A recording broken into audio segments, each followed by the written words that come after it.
Muito boa noite. Chegou então o momento do debate, dando sequência à reportagem especial desta noite sobre a eutanásia, despenalização e regulamentação da morte assistida, sim ou não. Comigo aqui em estúdio estão Inês Ferreira Leite, que é jurista, é a favor. Pedro Vaz Pato, juiz, presidente da Comissão Nacional de Justiça e Paz, está contra. Miguel Oliveira Silva, aliás, médico, ex-presidente da Comissão de Ética para as Ciências da Vida, é a favor. E Isabel Galriça Neto, médica, especialista em cuidados paliativos, é contra a eutanásia. Ao longo deste debate pode também em casa participar no inquérito telefónico em que perguntamos se defende, por princípio, a despenalização da morte assistida a pedido do doente. Se acha que não, ligue o 760-306-031. Se sim, marque 760-306-032. O custo de cada chamada é 60 cêntimos mais IVA.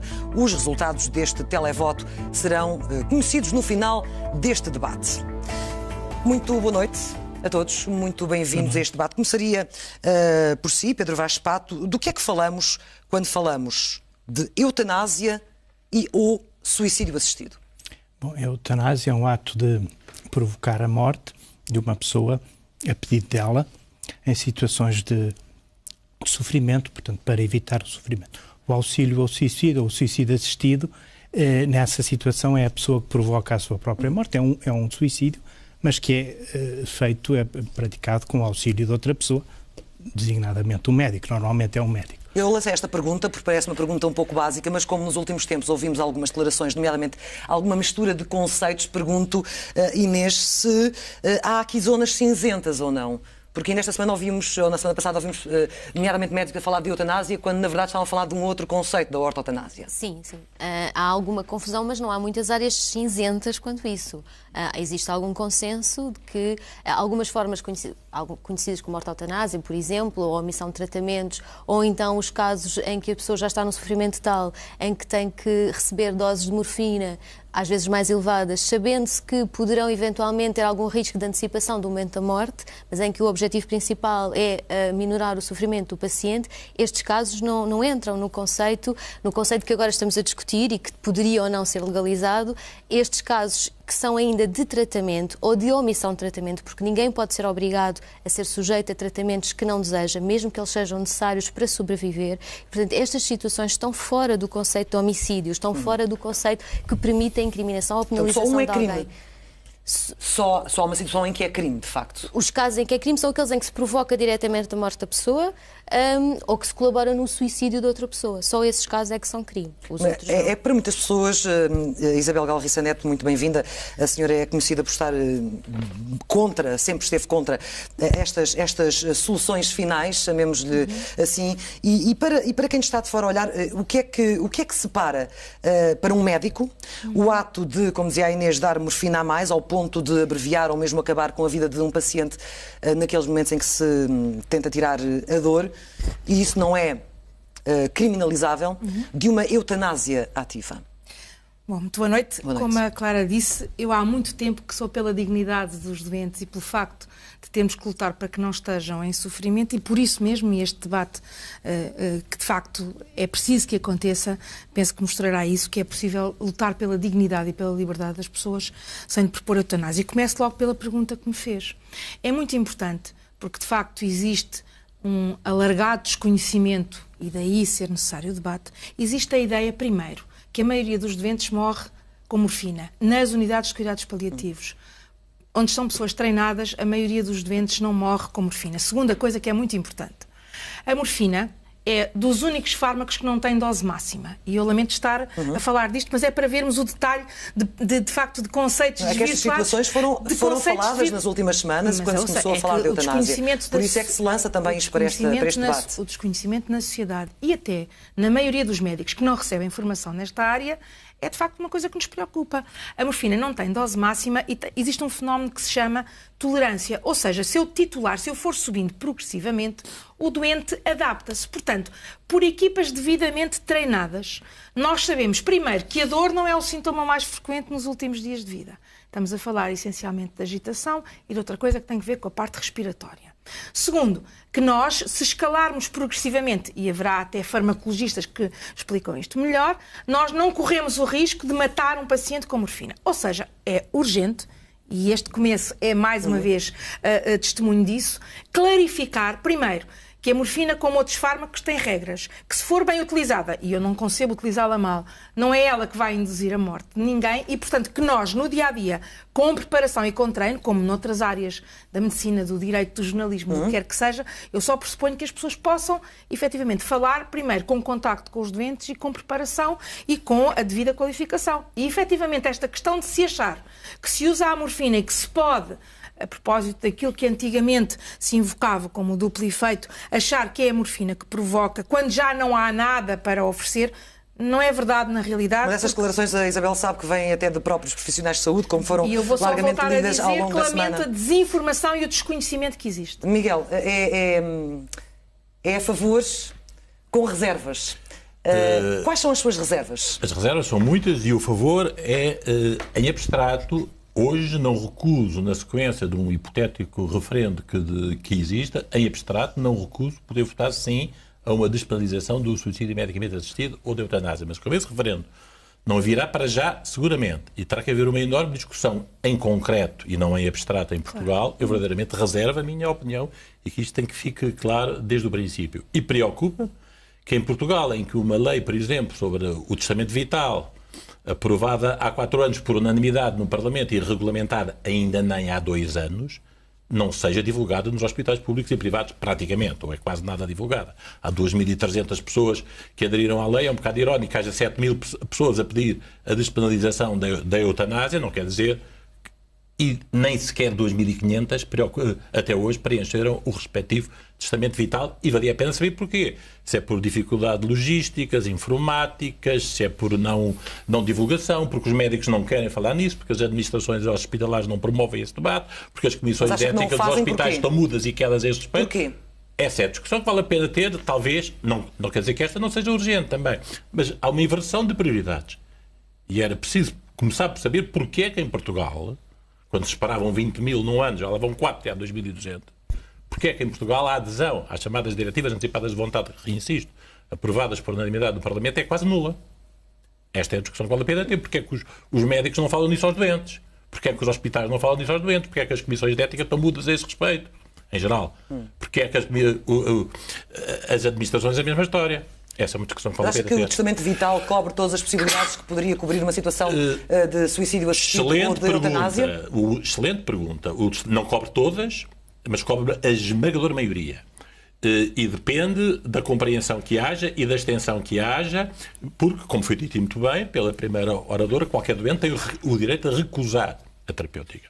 E não só a recusar a terapêutica, como tem o direito a ser tratado, teoricamente, sem dor física. Se calhar, tão mais importante é a dor espiritual ou a dor moral, do que falaremos seguramente neste debate. Mas em teoria, do ponto de vista farmacológico, qualquer doente tem o direito a não ter dor física. E, no entanto, basta passar nos corredores dos hospitais, nós ouvimos doentes a gritar com dores.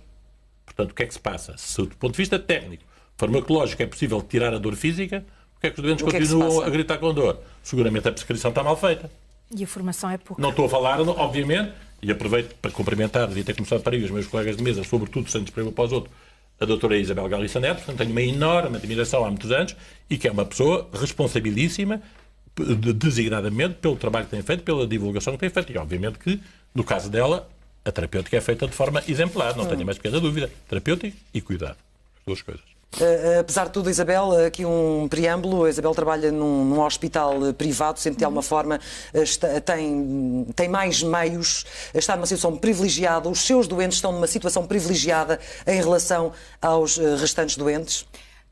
Se me permite, e obviamente...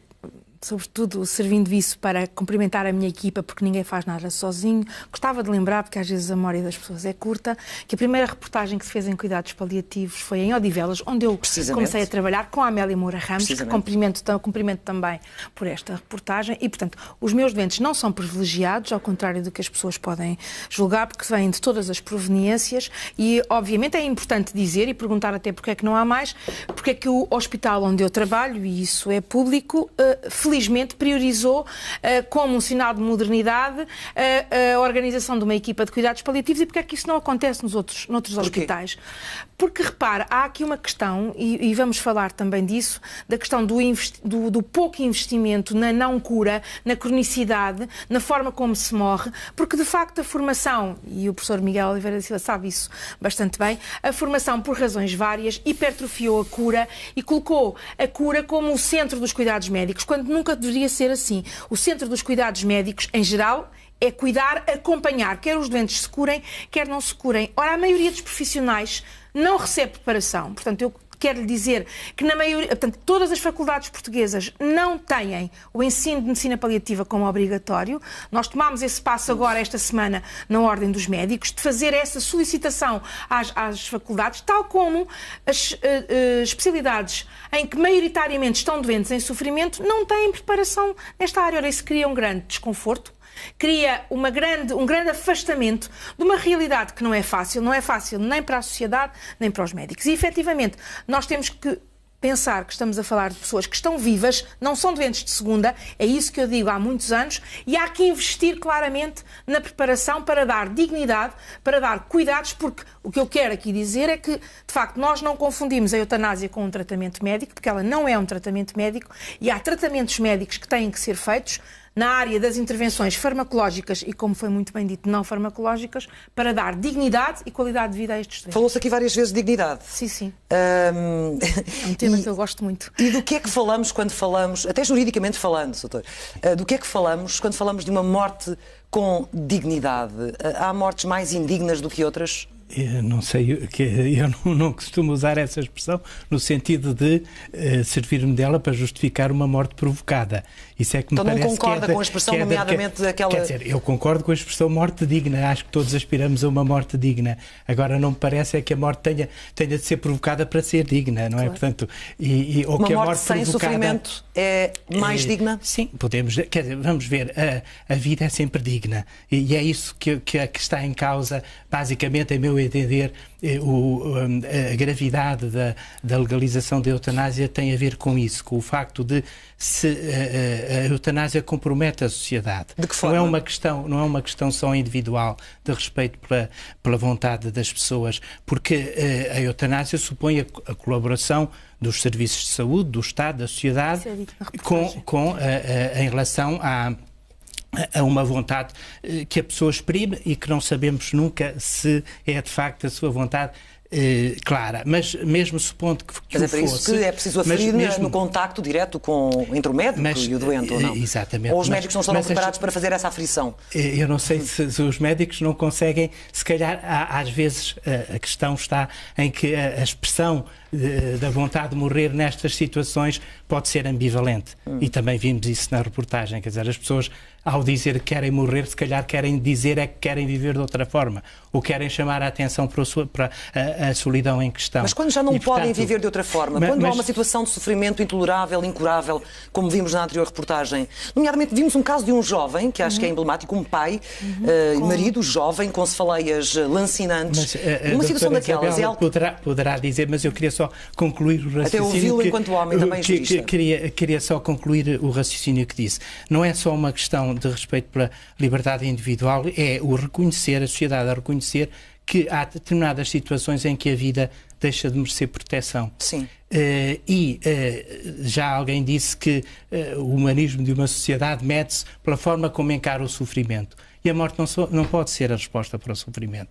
É uma resposta ilusória e falsa, porque a morte é eliminar a pessoa que sofre, não é combater o sofrimento. As formas de o fazer eu deixo isso para os médicos, porque não é minha competência. Mas é isto que está em causa, é que a sociedade, o Estado, ao satisfazer um pedido de eutanásia, está no fundo a dizer esta vida que em princípio deve ser protegida, porque também os defensores de eutanásia não chegam ao ponto de justificar o homicídio sempre que ele é pedido ou sempre que há o consentimento da vítima. Portanto, mesmo na Holanda ou na Bélgica há muitos casos que são recusados, apesar de tudo. O que não impedem que haja uma eutanásia de 2 em 2 horas. Veja lá sempre situações. Então, o reconhecer que a vida marcada pelo sofrimento já não vale a pena, já não tem sentido, não há mais nada a fazer senão a morte. Dar a morte como uma resposta isto é muito grave e não é por acaso que muitas associações de defesa dos direitos das pessoas com deficiência estão contra a eutanásia. Mesmo que estas pessoas não queiram a eutanásia, mas acham que a mensagem que a sociedade dá ao satisfazer os pedidos de eutanásia nestas situações de particular limitação é um cruzar dos braços, é um desistir de lutar contra o sofrimento, pensando que se resolve a questão. Sendo que o Estado vai pactuar com essa situação. Vimos, aliás, na reportagem também alguém dizer que o Estado não deveria estar envolvido a defender antes o suicídio assistido e não a eutanásia. Perguntava à Inês Ferreira Leite, falávamos desta questão da dignidade. O direito a querer morrer tem menos dignidade do que o direito a querer viver? Essa é uma questão difícil de responder, porque, claro que, à partida, a própria noção ou a dissecação do que é o direito a querer morrer e quando é que ele é realmente válido, quando é que ele tem alguma substancialidade que permita que a sociedade reconheça que ele pode ter alguma tutela, já implica que não se possa colocar exatamente as coisas no mesmo patamar. Não é? Com o direito a viver e o direito a querer morrer não são exatamente a mesma coisa. É uma discussão que tem sido feita juridicamente em muitos países e não há uma resposta de sim ou não, ou têm exatamente o mesmo valor. Então, nestes termos, a vida é um direito ou é um dever? Não, a vida é um direito. A vida não pode ser um dever. E não é um dever que deve para ser vivida? É nestes termos o problema que me é que o sentido que as pessoas dão à vida não é igual para todas. Cada pessoa dá um sentido diferente à vida. E nós podemos ter uma pessoa que acha que a vida é poder dançar e comunicar com os outros, e podemos achar a outra pessoa para quem a vida, por exemplo, é poder ver a família de vez em quando, ou poder ir a um jogo de futebol, como estávamos a falar há pouco, que é tão importante, ou estar à espera do neto que vai nascer, que é o primeiro neto, porque aquilo é fundamental. Nós não podemos dizer de uma forma genérica que uma vida com qualidade é isto. Não. A vida com qualidade depende daquilo que cada pessoa entende que é para si a vida com qualidade. Essa não pode ser uma definição. Mas essa decisão é sempre uma decisão própria? Esta avaliação única... é sempre própria. Sempre própria. A decisão depois, em que termos é que ela pode ser reconhecida, não pode ser deixada exclusivamente a cada pessoa. Não pode. Porque, claro que eu compreendo, e isto é importante, claro que qualquer posição que se tome legalmente, estatalmente sobre a eutanásia tem influência na forma como nós vimos a vida e na forma como nós vimos a morte. Não vale a pena dizer que não. E, portanto, claro que o legislador, a pensar em alguma regulação, tem que ser muito rigoroso e tem que ser muito reservado e muito restrito nos requisitos que exige para se poder reconhecer que aquela pessoa tem autonomia suficiente e tem condições objetivas que nós também reconhecemos que aquela pessoa tem alguma razão, não é ter razão, mas tem razões que nós achamos que são razoáveis e que são objetivamente reconhecíveis para poder querer morrer. Isto é fundamental. Algumas das coisas que nós vimos na reportagem são situações que, obviamente, em relação às quais eu não poderia ser favorável que se praticasse a eutanásia. Porque é ser favorável, como eu vejo...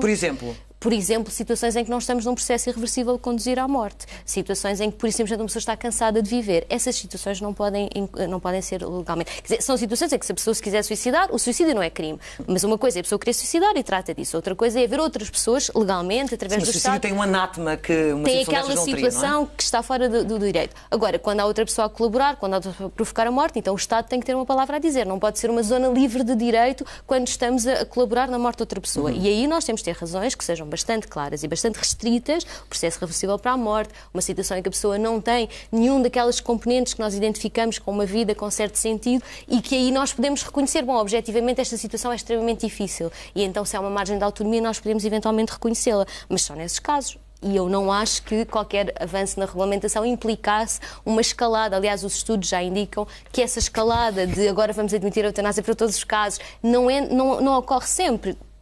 Mas tem ocorrido, perdoe Inês, tem ocorrido a tal questão da rampa deslizante, Pedro Vaz Pato. E pergunto ao Miguel Oliveira Silva, que está ali a ouvir-nos com atenção, se há alguma subjetividade nisto tudo, como é que nós, ou os próprios médicos, podem aferir do que é de facto um sofrimento intolerável?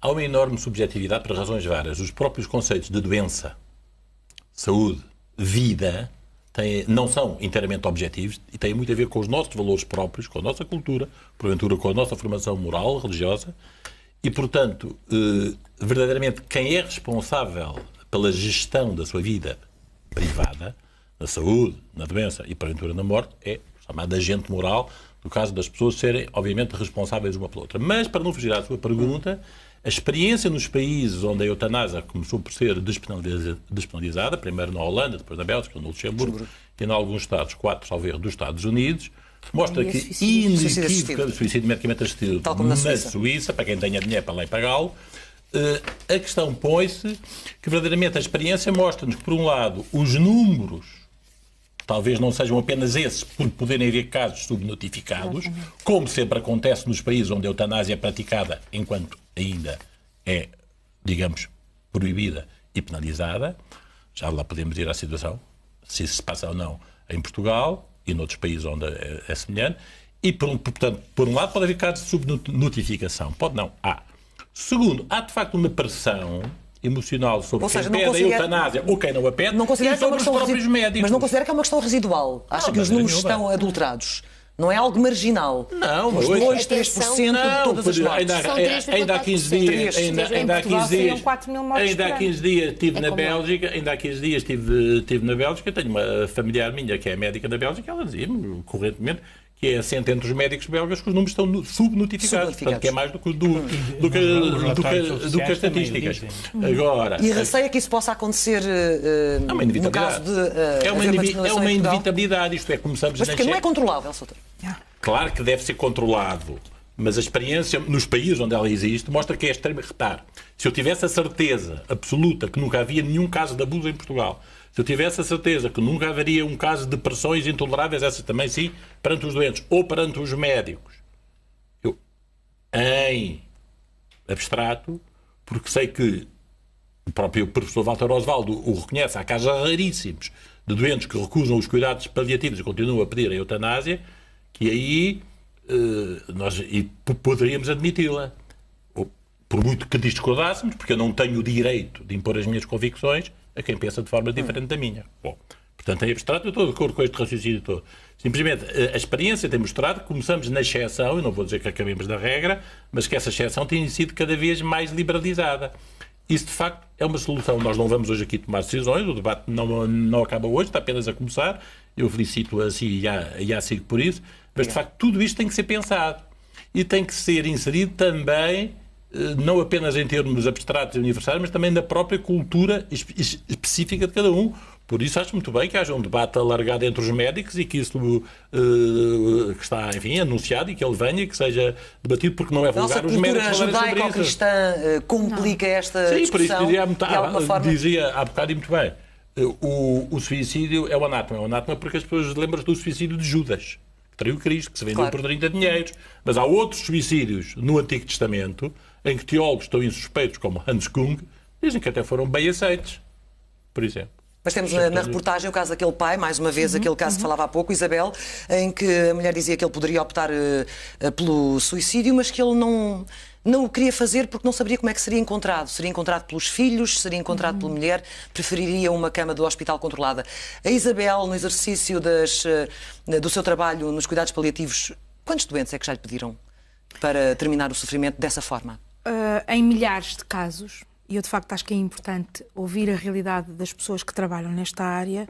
Eu tive 4 pedidos de eutanásia, o último dos quais aconteceu há 15 dias, por uma doente psiquiátrica com doença bipolar, 2 tentativas prévias de suicídio e, portanto, com um quadro depressivo grave e em que claramente não cumpriria os critérios. Portanto, há aqui que ver esta questão do pedido mantido. Destes 4 casos que eu lhe estou a falar, 3 tinham que ver com descontrole sintomático brutal, que eu lamento que anteriormente os colegas não tivessem pedido ajuda para que as pessoas não estivessem no sofrimento e, portanto, desses 3 foram retirados depois do controle sintomático otimizado. O que eu queria aqui dizer era o seguinte, sem deixar de comentar o caso muito intenso e que com muito respeito direi 2 ou 3 coisas que, se me for permitido, não conhecendo a história. Primeira coisa, esta questão do sofrimento intolerável, como já falámos, é de facto um eufemismo, porque só o próprio consegue dizer.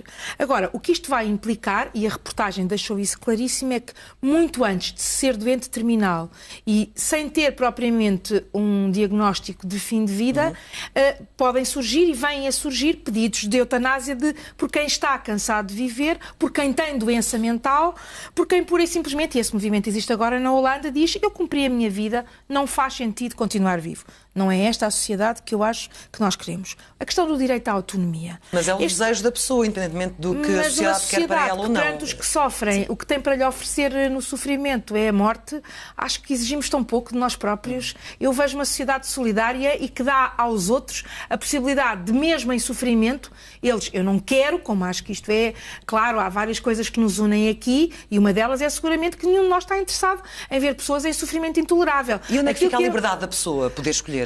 Ora bem, eu é precisamente pela liberdade e pela minha dignidade que eu sou contra a eutanásia, porque o pressuposto da liberdade e da dignidade é o direito à vida. Se suprime a vida, onde é que fica o espaço para a minha liberdade e a minha dignidade? O direito à vida é uma linha vermelha protetora da liberdade dos mais vulneráveis, da dignidade dos mais vulneráveis. E o direito à morte, não? Não há direito à morte porque ela é uma inevitabilidade. E, aliás, vamos a outro eufemismo. É que esta questão de dizer que eu quero ter direito a morrer, não. Eu quero ter direito a que alguém me mate, que não é bem a mesma coisa. E muito menos um médico ou que alguém me mate. Que ajuda a morrer, ou é um eufemismo também? Não, é ajudar a matar. Portanto, vamos lá ver, porque estas coisas não podem ser... Nós estamos a falar de vida ou de morte. Sim. E é preciso ser claro em relação a isso. E, efetivamente, há uma coisa que eu pergunto, porque têm que ser os médicos a tratar disto. Eu, pessoalmente, e admito e respeito intensamente quem pensa ao contrário, mas não vejo que isto seja um assunto que tenham que ser os médicos. Aliás, lá fora, no debate que se faz, por exemplo, fala-se de por que não os tribunais que tomarem uma decisão como esta. Agora, só para terminar, relativamente à questão da autonomia, e sem deixar de uma palavra em relação àquele senhor... A questão da autonomia, para mim, também me deixa perplexa, porque alguém que pede este tipo de solução de eutanásia ou suicídio assistido entrega a sua autonomia ao médico que vai decidir. Portanto, até reforça o poder médico. E foi aqui dito que há um conjunto de pessoas que vêm recusada. Portanto, a autonomia não é, de facto, levada a um valor tão absoluto quanto nos querem crer. É porque eu tenho direito. Porque é preciso dizer que, de facto, há um comitê de médicos, concordes ou não, que recusa e, portanto, limita essa autonomia. Portanto, este direito não é, efetivamente, um direito absoluto. Mas tem que haver regras. Mas as regras, o que tem que se ver é os resultados. Deixe-me só comentar, por respeito à história daquele senhor, que eu lamento que tenha acontecido assim. E, portanto, eu não conheço a história e não sou das que perora sobre coisas que Estamos não conheço. Estamos a falar do suicídio, do militar que se suicidou perante as câmaras, sim. E que supostamente terá pedido anteriormente. Eu lamento que isso tenha acontecido e gostaria efetivamente de saber, lá está, perante alguém que está em sofrimento e pode recusar cuidados paliativos, primeiro, se ele os recusa de forma informada, como noutras há pessoas, por exemplo, e não quero aqui confundir, não quero ser mal entendida no que vou dizer, há pessoas, e é uma esfera completamente diferente, que recusam a vacinação para os seus filhos e nós temos evidência que são os melhores cuidados. Portanto, as pessoas têm o direito a recusar, por amor de Deus. Agora, há aqui uma questão muito, muito clara. Efetivamente, se elas recusam e estão em sofrimento, para mim, como médica, há uma obrigação que é não os deixar em sofrimento. Perceber se estão deprimidos, eu não sei se estava ou não. Perceber a necessidade de controle. Perceber em que medida aquele senhor foi elucidado que podia recusar tratamentos. Que não tinha que estar em sofrimento e a morrer com dor e que, obviamente, nós poderemos falar aqui da perda de controle. Agora, eu, efetivamente, volto a dizer isto, com muitos deficientes, e saúdo o testemunho da Mafalda, ainda há poucas semanas, uma rapariga com uma osteogénese imperfeita e que tem, muitos conhecem-na, porque ela é, de facto, uma pessoa com uma baixa estatura, mas uma enorme força e coragem. E ela dizia que o facto de viver como dependente não a fazia menor. Antes, eu acho que, de facto, é uma mulher enorme na sua dimensão física.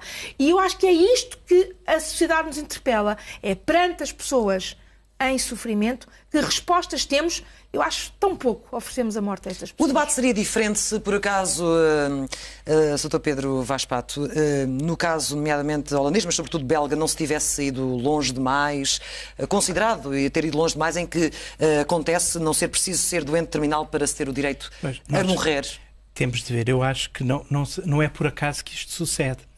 A questão da rampa deslizante, bom, há muitas leis que não são cumpridas, a questão não é um incumprimento da lei ou os excessos que a lei possa permitir, é que quando se derruba um alicerce, o edifício cai todo, mesmo que não seja de imediato, vai caindo progressivamente. Aqui, os alicerces que são derrubados são, por um lado, a questão da proibição de matar, portanto, permite-se matar com a autorização da pessoa, e, portanto, isto vai nos levar cada vez mais a alargar o âmbito. E, em alguns casos, até sem autorização. Exatamente. E porquê é que isso acontece? Porque cai outro princípio, aquele princípio de que a vida é sempre digna de proteção. Como a vida em determinadas situações não é digna de proteção, e a morte acaba por ser uma forma de compaixão, é este um argumento que se invoca. Onde é que fica aqui o ato de compaixão?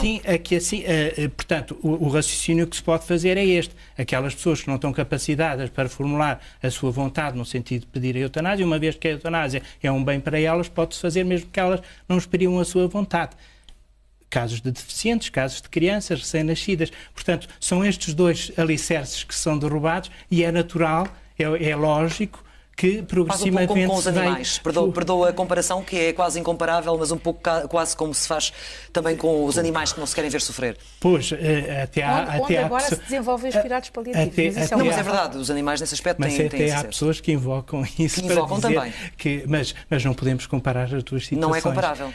Até porque em relação aos animais nós podemos até ter um raciocínio puramente economicista. Não vale a pena gastar dinheiro com... Não, eu estava a falar do ato de compaixão, era aí que nos levava o seu raciocínio. Mas é que em relação às pessoas nós não temos que medir todos os esforços no sentido de limitar o sofrimento e evitar a morte provocada, não é? Porque a morte natural nunca podemos evitar e temos que aceitar. Mas em relação aos animais podemos fazer este tipo de raciocínio, portanto não podemos equiparar as duas situações. Há pouco falava-se precisamente das regras, das balizas para uma lei. Quão difícil é fazer uma boa lei sobre eutanásia ou suicídio assistido? Eu acho que... Quão difícil é? Sim, quer dizer, é difícil, mas temos de cortar o mal para a raiz, é proibido, por isso. Não a fazer. Não a fazer. Inês, a mesma pergunta. Quão difícil é fazer uma lei? É certamente difícil, embora eu acho que ela pode ser feita. Para mim, tal como vejo, eu não defendo a realização de referendo, por exemplo. Eu acho que se é difícil fazer a lei, é praticamente impossível fazer numa pergunta, pergunta de referendo. Posso interromper, Inês? Faça. Inês, deixa-me fazer uma pergunta. Se não defende o referendo, acha que, por exemplo, os atuais partidos no atual Parlamento, sem ter nenhum deles explicitado no respectivo programa eleitoral, acha que têm legitimidade para fazer uma lei neste Parlamento? Eu acho que neste momento não há condições para fazer uma lei, porque o debate não foi feito. O debate não foi feito. Não é tanto pela questão da legitimidade política, porque se todos os partidos estivessem todos de acordo, de repente, agora na Assembleia, teriam certamente legitimidade política. A questão tem muito mais a ver com o facto de não se ter feito o debate. Nós não termos ainda realmente discutido estas questões e falado sobre elas, porque a lei concreta é muito cedo, nós começámos agora o debate e é preciso fazer o debate dos cuidados paliativos. Às vezes, quer dizer, eu tive obviamente a ver várias avaliações dos cuidados paliativos que já existem em Portugal no que diz respeito ao sofrimento e para mim, quer dizer, a eutanásia, tal como a defendo, é apenas nos casos em que há um processo irreversível para a morte, com sofrimento que obviamente há sempre uma margem de sofrimento que não pode ser eliminada pelos cuidados paliativos. Eu estive a ver estudos sobre os cuidados que já cá estão e, por exemplo, os doentes em cuidados paliativos avaliam o seu sofrimento físico, o seu bem-estar físico, só a componente de dor física, já nem estou a falar das outras, de 0 a 10 em 5. E, portanto, a avaliação mas isso não é baixa. Não é intolerável. Mas a questão é saber, pode ser intolerável para aquela pessoa, porque, por exemplo, o bem-estar psíquico é de 6, de 0 a 10 é de 6. E, portanto, claro que se calhar há pessoas... Estou a reportar-me esse estudo precisamente. Claro, e, portanto, nós não podemos dizer, quando uma pessoa vai para a unidade de cuidados paliativos, está tão bem e tão fantástica que não há nenhuma razão. Ninguém diz isso. E, portanto, isso é importante. As pessoas continuam a ter uma dose que é relevante. É de sofrimento tolerável ou intolerável. Mas a questão é que não sou eu que defino o que é tolerável. Mas quais são os riscos disso, Inês? Mas a pessoa está no processo. Mas as pessoas têm, por exemplo, estão no processo irreversível para a morte. Estamos a falar de pessoas que estão já numa situação, obviamente, que a morte está ali à frente. São 15 dias, podem ser 2 semanas. Mas não é isso que diz o manifesto. É muito vago. Mas o manifesto é muito vago precisamente porque é um manifesto para iniciar um debate. Não é para ser transformado em lei o que lá está. Agora, vamos discutir e vamos ver em que caso é que nós podemos concordar no mínimo possível que possa ser pensável e que permita, de alguma forma, nestas situações muito específicas... Nem na reportagem, pessoas portuguesas falam nisso, porque não estão efetivamente... Podem ter doenças irreversíveis, mas estão há anos de morrer. Eu volto a dizer, estas pessoas precisam de outro tipo de respostas. Mas estas pessoas estão, por exemplo, com falta de ar, é este o termo, e a gente tem que perguntar, alguma vez alguém lhes deu morfina para que não estejam em falta? A Clara, posso lhe dizer A verdade é que há 359 camas para 80 mil doentes e há muitos doentes que não têm acesso aos cuidados paliativos. A Clara já entrevistou pessoas a fazer morfina e, portanto, vieram aqui dar entrevistas, não estão acamadas, estão a fazer terapêutica, fazem a sua vida e, portanto, é para perceber que portanto, posso lhe dizer, a última reportagem que a SIC emitiu sobre doentes em fim de vida foi de um doente que morreu uma semana depois e não deixou, perdoem-me o humor, não deixou de desfrutar da visita de um guarda-redes do Benfica e morreu uma semana depois. Ou seja, garantir a qualidade de vida até ao fim também. Que as pessoas têm que estar a fazer morfina e que, se estão a fazer morfina, estão, digamos, numa área de vegetação, sem vida de relação, sem desfrutar, então vão ver porque não é assim, efetivamente. Haverá certamente uma multiplicidade de casos. O nosso tempo está mesmo a terminar. Eu só tenho um minuto para o Miguel para precisamente aquela questão que colocou há pouco, muito rapidamente. Como é que é em Portugal? Há ou não eutanásia nos hospitais? Com certeza que sim, é óbvio que sim. Tudo depende da intenção de quem a pratica. A intenção é o fundamental no acto médico. Ou seja, há hipocrisia nesta discussão? Se pode dizer assim, porque é evidente que sim, que há, seguramente. Agora, não vou estar aqui a notificar e falar em casos concretos, nem haverá. Não penso que sejam muitos casos, conheço alguns, ouvi falar, não estou minimamente interessado em divulgá-los nem aqui nem no outro lado, mas se em todos os países em que a eutanásia está despenalizada e legalizada, começou por se praticar de forma, digamos, ilegal, por que razão é que em Portugal isso não deveria acontecer, em Portugal e nos outros países todos? Deixa-me só dizer que eu não tenho conhecimento, e acho grave que, de facto, então não se invista naquilo que se tem que investir. Isabel não tem conhecimento. Eu não tenho nenhum Miguel conhecimento. tem conhecimento. Tenho 30 anos. Não tenho pontualmente. Tem algum conhecimento de algum caso? Muito bem. Não. Também temos dois médicos que, obviamente, estão mais dentro do sistema. Um diz que tem conhecimento, o outro não tem conhecimento. No nosso tempo, é como tudo terminou. Tem que haver mais debate. Mas terminado agora este debate, é a altura de conhecer os resultados do inquérito telefónico, aliás. Perguntámos se defende, por princípio, a despenalização da morte assistida a pedido do doente. 73% dos que participaram respondeu que sim, 27% que não. Agradeço a sua participação, agradeço também a participação destes 4 convidados neste debate na SIC Notícias. O tema é, como sabe, fraturante, a discussão está lançada, está apenas no início, mas vai certamente convocar todos para uma reflexão profunda e prolongada. Boa noite, até amanhã.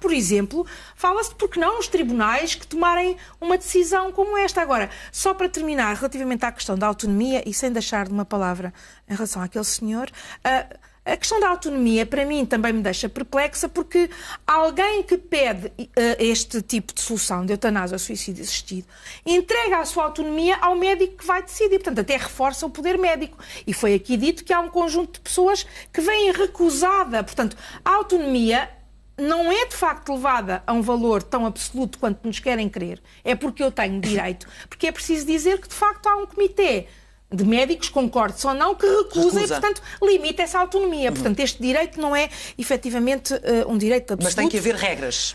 Mas as regras, o que tem que se ver é os resultados. Deixe-me só comentar, por respeito à história daquele senhor, que eu lamento que tenha acontecido assim.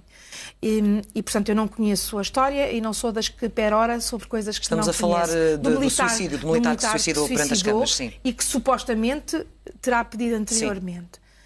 Eu lamento que isso tenha acontecido e gostaria efetivamente de saber, lá está, perante alguém que está em sofrimento e pode recusar cuidados paliativos, primeiro, se ele os recusa de forma informada, como noutras há pessoas, por exemplo, e não quero aqui confundir, não quero ser mal entendida no que vou dizer.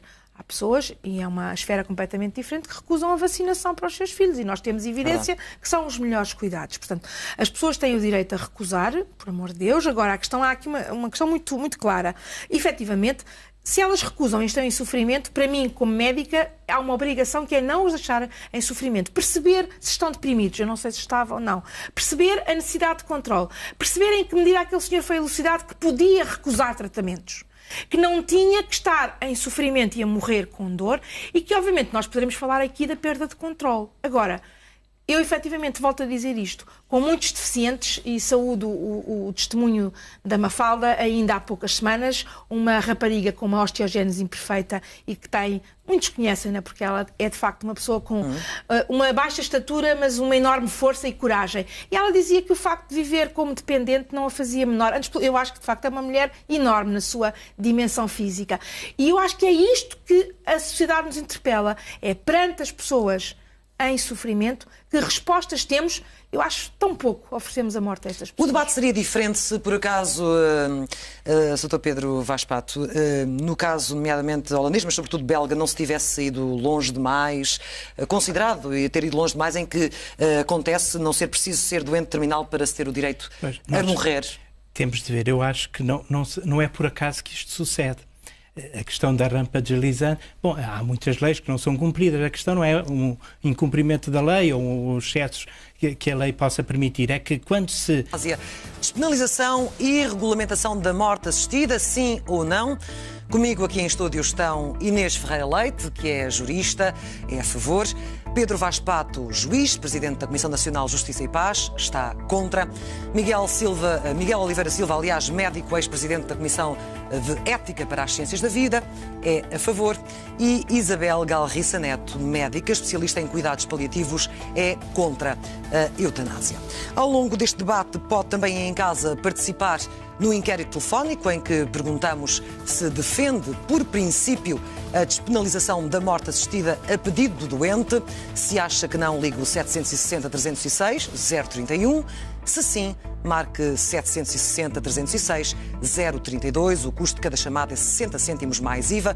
Os resultados deste televoto serão conhecidos no final deste debate. Muito boa noite a todos, muito bem-vindos a este debate. Começaria por si, Pedro Vaz Pato. Do que é que falamos quando falamos de eutanásia e ou suicídio assistido?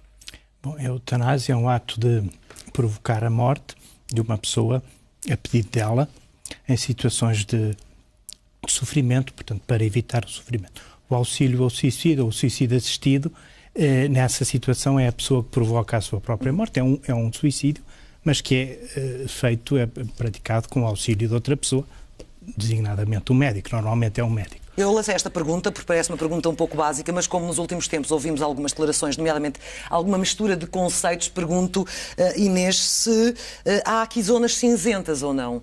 Porque nesta semana ouvimos, ou na semana passada ouvimos, nomeadamente médicos a falar de eutanásia, quando na verdade estavam a falar de um outro conceito, da ortotanásia. Sim, sim.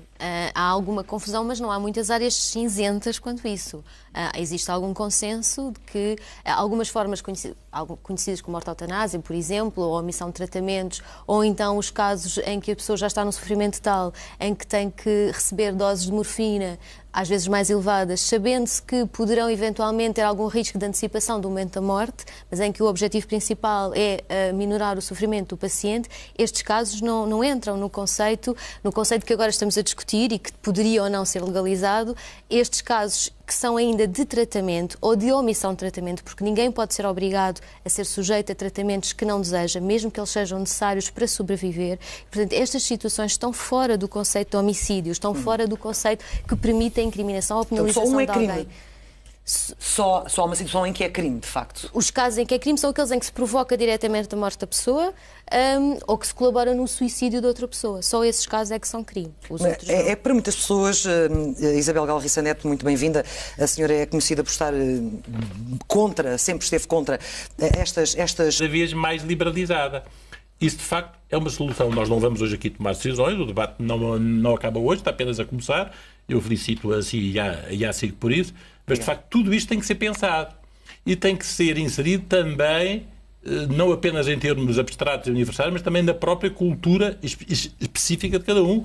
Por isso, acho muito bem que haja um debate alargado entre os médicos e que isso que está, enfim, anunciado e que ele venha e que seja debatido, porque não é vulgar os médicos falarem sobre isso. A cultura judaico-cristã complica esta Sim, discussão. Por isso dizia há bocado e muito bem. O suicídio é o anátema. É o anátema porque as pessoas lembram-se do suicídio de Judas, que traiu Cristo, que se vendeu por 30 dinheiros. Mas há outros suicídios no Antigo Testamento em que teólogos estão insuspeitos, como Hans Kung, dizem que até foram bem aceitos, por exemplo. Mas temos na reportagem o caso daquele pai, mais uma vez, aquele caso que falava há pouco, Isabel, em que a mulher dizia que ele poderia optar pelo suicídio, mas que ele não o queria fazer porque não saberia como é que seria encontrado. Seria encontrado pelos filhos, seria encontrado pela mulher, preferiria uma cama do hospital controlada.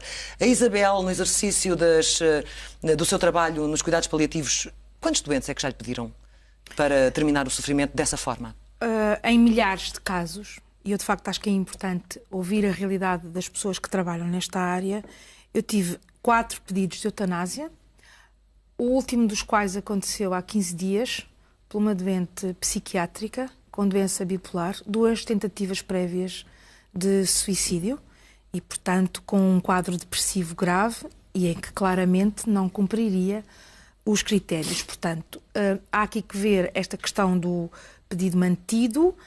Destes 4 casos que eu lhe estou a falar, 3 tinham que ver com descontrole sintomático brutal, que eu lamento que anteriormente os colegas não tivessem pedido ajuda para que as pessoas não estivessem no sofrimento e, portanto, desses 3 foram retirados depois do controle sintomático otimizado. O que eu queria aqui dizer era o seguinte, sem deixar de comentar o caso muito intenso e que com muito respeito direi 2 ou 3 coisas que, se me for permitido, não conhecendo a história. Primeira coisa, esta questão do sofrimento intolerável, como já falámos, é de facto um eufemismo, porque só o próprio consegue dizer.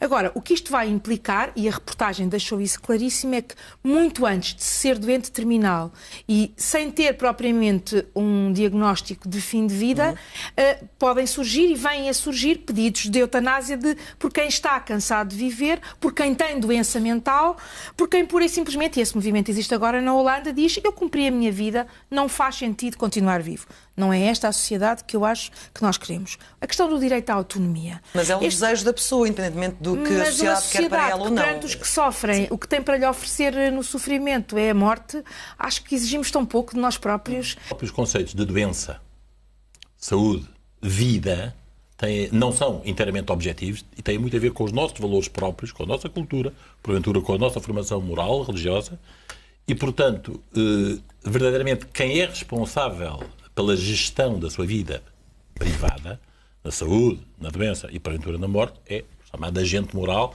no caso das pessoas serem, obviamente, responsáveis uma pela outra. Mas, para não fugir à sua pergunta, a experiência nos países onde a eutanásia começou por ser despenalizada, primeiro na Holanda, depois na Bélgica, no Luxemburgo e em alguns estados, 4, salvo erro, dos Estados Unidos, mostra que inequívocamente suicídio medicamente assistido na Suíça, para quem tenha dinheiro para lá e pagá-lo, a questão põe-se que verdadeiramente a experiência mostra-nos que, por um lado, os números talvez não sejam apenas esses, por poderem haver casos subnotificados, como sempre acontece nos países onde a eutanásia é praticada enquanto ainda é, digamos, proibida e penalizada. Já lá podemos ir à situação, se isso se passa ou não em Portugal e noutros países onde é semelhante. E, portanto, por um lado pode haver casos de subnotificação. Pode não. Há. Segundo, há de facto uma pressão emocional sobre quem pede a eutanásia ou quem não a pede e sobre os próprios médicos. Mas não considera que é uma questão residual? Acha que os números estão adulterados? Não é algo marginal? Não, os 2, 3% de todas as mortes. Ainda há 15 dias, ainda há 15 dias estive na Bélgica, estive na Bélgica, tenho uma familiar minha que é médica da Bélgica, ela dizia-me correntemente que é assente entre os médicos belgas que os números estão subnotificados, portanto, que é mais do que as estatísticas. Agora, e receia que isso possa acontecer no caso de... É uma inevitabilidade, isto é, começamos... Mas porque não é controlável, Soutor? Claro que deve ser controlado, mas a experiência nos países onde ela existe mostra que é extremo. Repare, se eu tivesse a certeza absoluta que nunca havia nenhum caso de abuso em Portugal, se eu tivesse a certeza que nunca haveria um caso de depressões intoleráveis, essas também sim, perante os doentes ou perante os médicos, eu, em abstrato, porque sei que o próprio professor Walter Osvaldo o reconhece, há casos raríssimos de doentes que recusam os cuidados paliativos e continuam a pedir a eutanásia, que aí nós poderíamos admiti-la. Por muito que discordássemos, porque eu não tenho o direito de impor as minhas convicções a quem pensa de forma diferente da minha. Bom, portanto, em abstrato, eu estou de acordo com este raciocínio todo. Simplesmente, a experiência tem mostrado que começamos na exceção, e não vou dizer que acabemos da regra, mas que essa exceção tem sido cada vez mais liberalizada. Isso, de facto, é uma solução. Nós não vamos hoje aqui tomar decisões, o debate não acaba hoje, está apenas a começar. Eu felicito a si e a SIC por isso, mas de facto tudo isto tem que ser pensado e tem que ser inserido também, não apenas em termos abstratos e universais, mas também na própria cada, enquanto ainda é, digamos, proibida e penalizada. Já lá podemos ir à situação, se isso se passa ou não em Portugal e noutros países onde é semelhante. E, portanto, por um lado pode haver casos de subnotificação. Pode não. Há.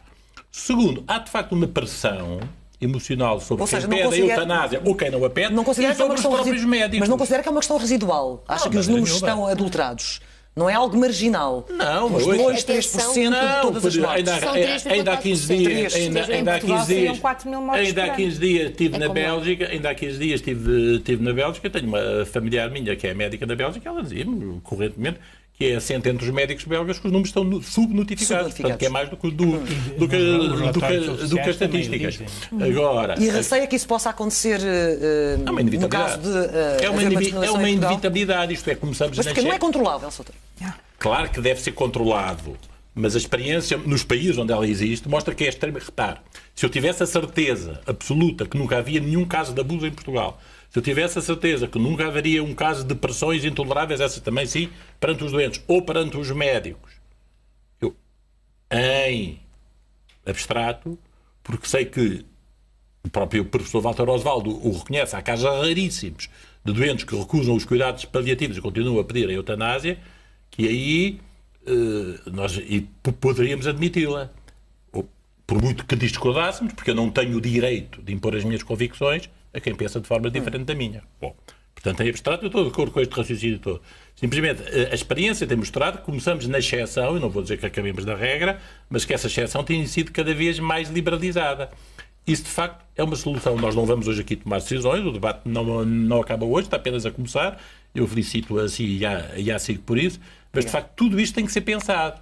E tem que ser inserido também, não apenas em termos abstratos e universais, mas também na própria cultura específica de cada um. Por isso acho muito bem que haja um debate alargado entre os médicos e que isso que está, enfim, anunciado e que ele venha e que seja debatido, porque não é vulgar os médicos falarem sobre isso. A cultura judaico-cristã complica esta discussão? Sim, por isso dizia há bocado e muito bem. O suicídio é o anátema. É o anátema porque as pessoas lembram-se do suicídio de Judas, que traiu Cristo, que se vendeu por 30 dinheiros. Mas há outros suicídios no Antigo Testamento em que teólogos tão insuspeitos como Hans Kung dizem que até foram bem aceitos, por exemplo. Mas temos na reportagem o caso daquele pai, mais uma vez, aquele caso que falava há pouco, Isabel, em que a mulher dizia que ele poderia optar pelo suicídio, mas que ele não o queria fazer porque não saberia como é que seria encontrado. Seria encontrado pelos filhos, seria encontrado pela mulher, preferiria uma cama do hospital controlada. A Isabel, no exercício do seu trabalho nos cuidados paliativos, quantos doentes é que já lhe pediram para terminar o sofrimento necessários para sobreviver? Portanto, estas situações estão fora do conceito de homicídio, estão fora do conceito que permite a incriminação ou penalização só um é de alguém. Crime. Só uma situação em que é crime, de facto. Os casos em que é crime são aqueles em que se provoca diretamente a morte da pessoa ou que se colabora no suicídio de outra pessoa. Só esses casos é que são crime. É para muitas pessoas, Isabel Galriça Neto, muito bem-vinda. A senhora é conhecida por estar sempre esteve contra estas soluções finais, chamemos-lhe assim. E para quem está de fora a olhar, o que é que separa para um médico o ato de, como dizia a Inês, dar morfina a mais, ao ponto de abreviar ou mesmo acabar com a vida de um paciente naqueles momentos em que se tenta tirar a dor, e isso não é criminalizável, de uma eutanásia ativa? Bom, muito boa noite. Como a Clara disse, eu há muito tempo que sou pela dignidade dos doentes e pelo facto de termos que lutar para que não estejam em sofrimento, e por isso mesmo, e este debate que de facto é preciso que aconteça, penso que mostrará isso, que é possível lutar pela dignidade e pela liberdade das pessoas sem propor eutanásia. E começo logo pela pergunta que me fez. É muito importante, porque de facto existe um alargado desconhecimento, e daí ser necessário o debate. Existe a ideia, primeiro, que a maioria dos doentes morre com morfina. Nas unidades de cuidados paliativos, onde são pessoas treinadas, a maioria dos doentes não morre com morfina. Segunda coisa que é muito importante. A morfina é dos únicos fármacos que não têm dose máxima. E eu lamento estar a falar disto, mas é para vermos o detalhe de facto de conceitos desvirtuados. Estas situações foram faladas nas últimas semanas, quando se começou a falar de eutanásia. Por isso é que se lança também isto para este debate. O desconhecimento na sociedade e até na maioria dos médicos que não recebem formação nesta área é de facto uma coisa que nos preocupa. A morfina não tem dose máxima e existe um fenómeno que se chama tolerância. Ou seja, se eu for subindo progressivamente, o doente adapta-se. Portanto, por equipas devidamente treinadas, nós sabemos, primeiro, que a dor não é o sintoma mais frequente nos últimos dias de vida. Estamos a falar essencialmente de agitação e de outra coisa que tem a ver com a parte respiratória. Segundo, que nós, se escalarmos progressivamente, e haverá até farmacologistas que explicam isto melhor, nós não corremos o risco de matar um paciente com morfina. Ou seja, é urgente, e este começo é mais uma vez testemunho disso, clarificar, primeiro, que a morfina, como outros fármacos, tem regras, que se for bem utilizada, e eu não concebo utilizá-la mal, não é ela que vai induzir a morte de ninguém, e portanto que nós, no dia-a-dia, com preparação e com treino, como noutras áreas da medicina, do direito, do jornalismo, do que quer que seja, eu só pressuponho que as pessoas possam, efetivamente, falar, primeiro, com contacto com os doentes e com preparação e com a devida qualificação. E, efetivamente, esta questão de se achar que se usa a morfina e que se pode, a propósito daquilo que antigamente se invocava como o duplo efeito, achar que é a morfina, sabe isso bastante bem, a formação, por razões várias, hipertrofiou a cura e colocou a cura como o centro dos cuidados médicos, quando nunca deveria ser assim. O centro dos cuidados médicos, em geral, é cuidar, acompanhar, quer os doentes se curem,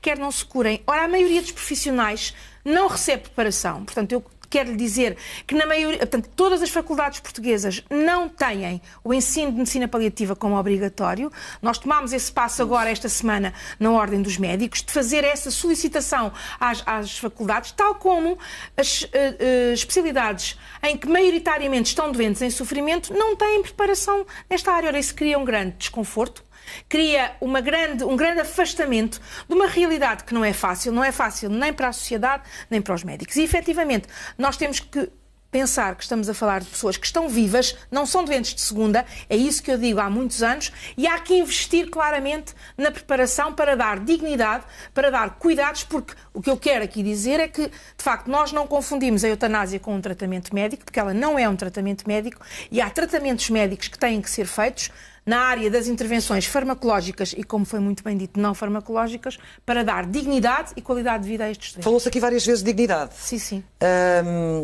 um tema que eu gosto muito. E do que é que falamos quando falamos, até juridicamente falando, doutor, do que é que falamos quando falamos de uma morte com dignidade?